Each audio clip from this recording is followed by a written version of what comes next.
I've had the opportunity to talk to a number of potential home buyers from all across the United States who are thinking about making the move to Austin. One of the biggest misconceptions I've seen is they don't understand what this current market is like.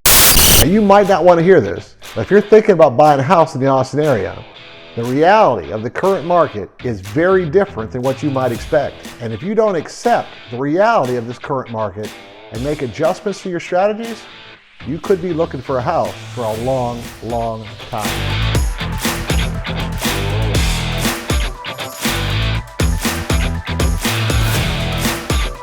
Now, I've got a lot of other videos here on YouTube that explore some of the reasons behind the Austin population boom. We're not going to talk about that today because the reason for the boom isn't as important as understanding what the current market is like if you're thinking about buying a house here. One of the most common misconceptions I've heard is this expectation that the market is the same as it was 5, 10, or 15 years ago. Let me try to be as clear as possible. This current market is the exact opposite of anything resembling normal. Let me give you a real-life example from this current market. There was a house in Round Rock, Texas, that was put on the market on a Friday, right around $300,000. By Monday, there were 75 offers on that home. That's right, 75. And most of them were for more than the actual list price. Imagine what it would be like if you were the seller and you had to sift through 75 offers and choose the one that you thought had the best chance of closing. Once you did make a decision, those other 74 potential home buyers are still actively looking for a house. And most of them are going to go through that same frustrating process time and time again. Finding a house they like, submitting the offer, and then finding out that their offer isn't quite as competitive as the other ones who want to buy the same house. The general trend is to list a house on either a Thursday or a Friday and set an offer deadline of either Sunday evening or Monday afternoon. Sometimes that listing agent will try to manage the traffic flow with appointments, but other times it's a free-for-all. Another real-life example. There was a listing in Leander. The house was a little bit over $300,000, and they limited the showings to between 4 and 6 p.m. At 4 o'clock on that first day, there were 25 cars on that street waiting to view that house. And just because it's listed for one price doesn't mean it's going to sell for that price. Another example from Leander.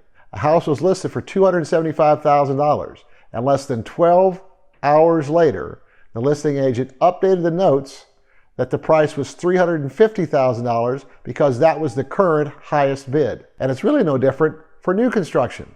Virtually every builder is sold out, but they will release a select amount of new lots every month.